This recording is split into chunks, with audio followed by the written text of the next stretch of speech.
Saniifuu ani ammaan tana laal wanni naa dhiyaatu osoo nuyi fi booda rakkoon tanaa olii uumamtee eegartee ijoolleen xiyya yoo waa taate waan irraa hafuu hin dandeenyeef osoo rakkoon narra hin geenyeen ijoollee xiyyaas fuudheetiin sirraa bakkatti godhaa akka rabbiin naa laaffisetti fedhu naannoo atiis isiinis namni tokko hin beeknettiin bakka namaa qabanii jiraanii geessee maallaqaan kafala silaawii mansuuliyyaa irra kaa'ee namni tokko dhufee ijaanuu akka arguu hin dandeenyetti ijoollee xiyya bakkatti godhadhaa jechuudha. Kanaafuu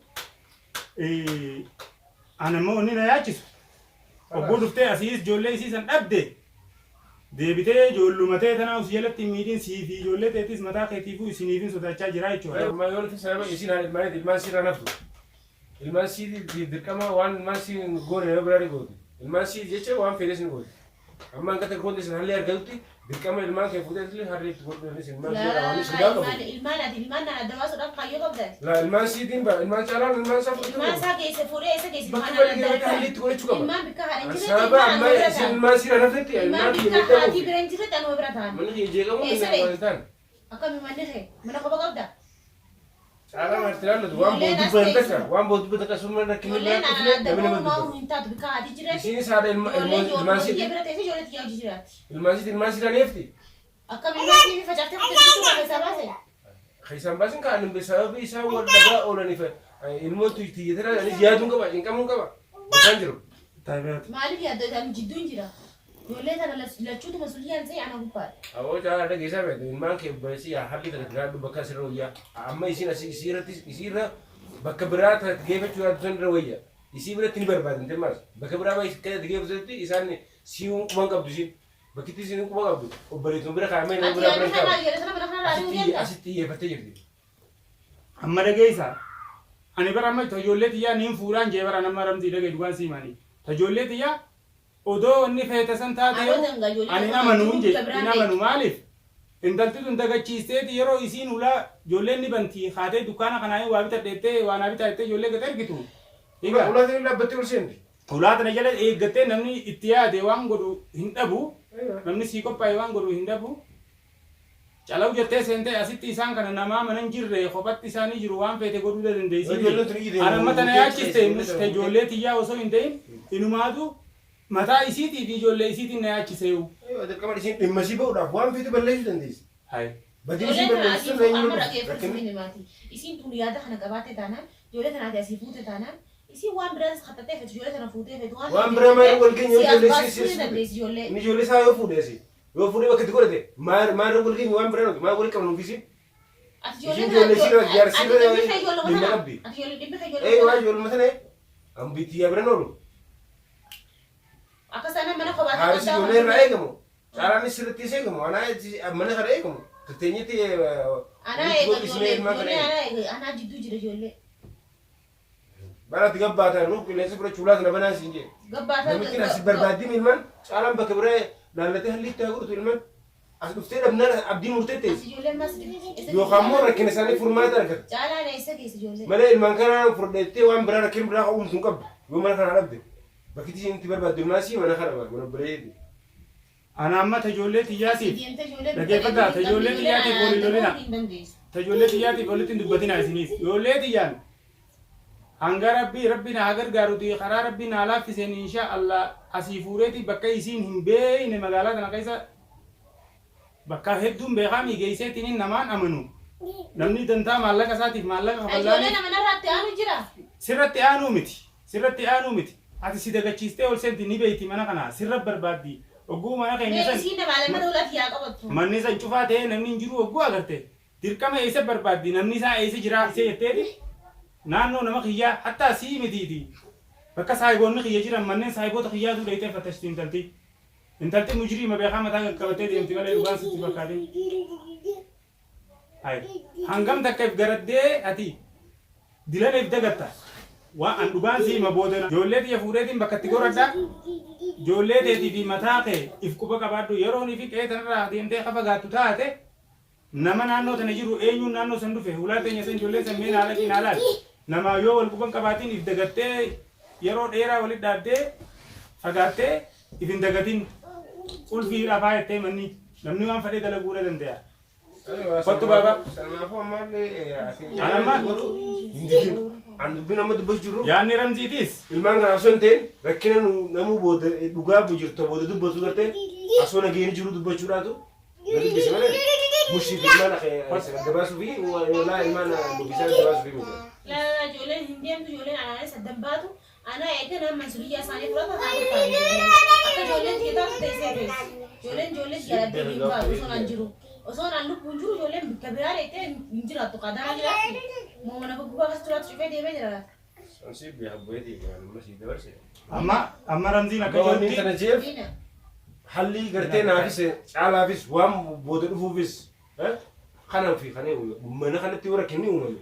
Ana irraas rakkinni ilmaan kiyyaadhaas caala irraas rakkinni hin hanqatu. Yoo mana kana wanni kun hin jiraanne hoo. لكن ما نسي صدق ما يدري أنا صدق ترى يصير nuti sodaafii miti Nama mashaakila deemu ilmaan biyya namaa keessa jira.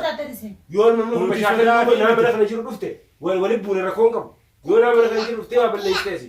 Wanta kan namni sheena booda eega inni taasisaa Sampai kayaknya dia enggak ada di rawa jiru dhufte eega sumbeessee muwaan jiru dhufte mana kana kophaa kee jirta. Sekarang sendau wadda beekee hin dhufini. Maal irratti mee isaan dhorkutan dhiisa hadiira sana firaa dhorkutan dhiisa firaa dhorkutan dhiisa.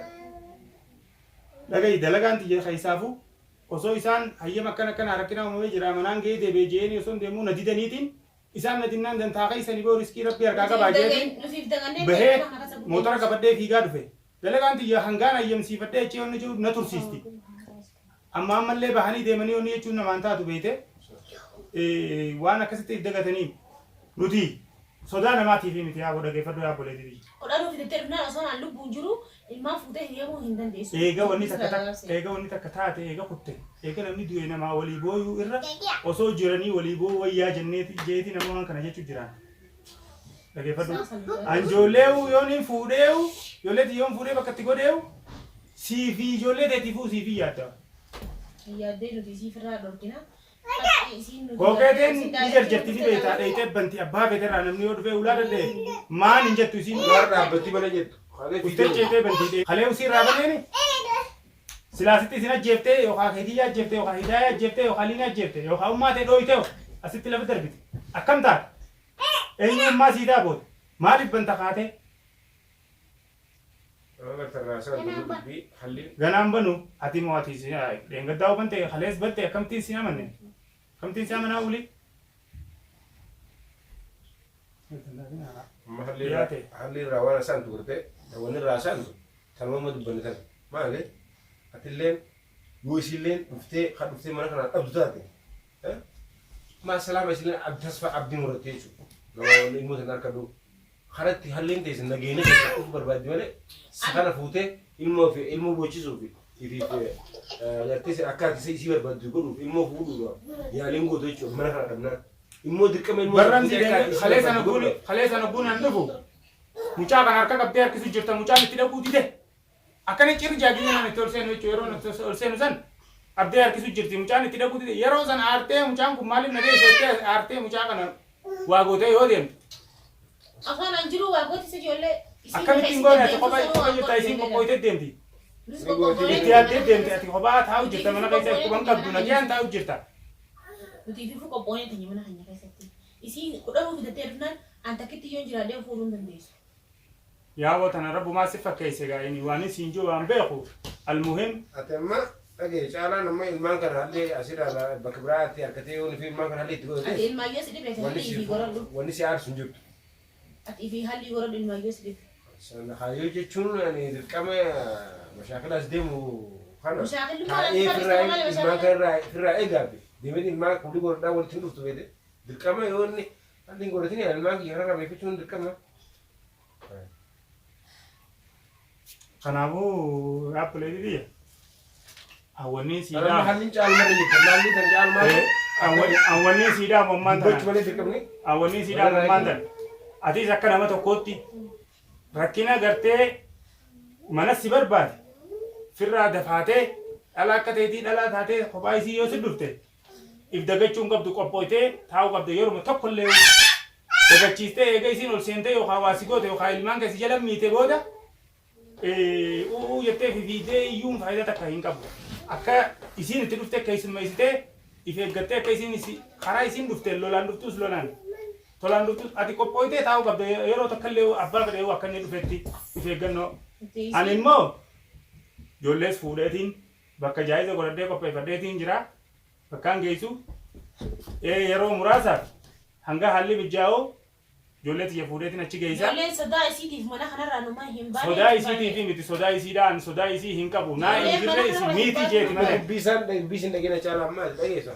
Ati ma halli ijoolleen hin baatu ijoolleen addaan abadda numaa baatu ijoolleen karaas wal baratte haati yoo deebitee ijoollee waluma biratti haa guddattu. Ati maa mormitaa nageessaayiti jechuudhaaf malee dirqama ijoollee dabaasuu fi miti barmanu. Hanga isaan fuudhanii sana jiru ijoollee adana geesse akka biganaa biraa bira bu'u geesse. Hanga isaan deemaa gatuuti kakala dirqama kamre. Bisani halli maa Teenyee waliin qottoo gurguranii. si ulii deemu. Mali teenyeen maali? Halli barbaadu deema hin deema. Halli terbaa'u deemee bakka geessu geessi qabanna kana alatti geessi ijoollee sana. Dhageeffadhu amma Ramziinis dhaammatee jira. Inninis dirqama yookaan itti gaafatamummaa isarra jiru bahee ammaan tana.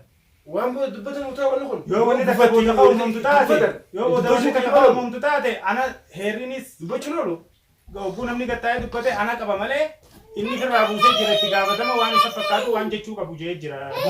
Ilmoo maaliif halli hin gooyinaa isin jedhan. Sababa ijoollee teetetti ijoolleen xiyyanarraa miidhamii naan jee. Kanaafuu ijoollee tee fuudhii bakka itti godhadhu furmaata itti godhadhu booda rakkoo dhuftuuf ani itti gaafatamummaa hin qabu kan jedhu ta'e. Ammoo egaa ijoollee tee fudhattee bakka itti godhattee booda ijoollee teetti asin jirre dhuftee mana kiyya yoo isin kan rakkina uumtu taate mashaakala gootu taate akka isin dhuftetti firraa hin dhoorkaa kan jedhu.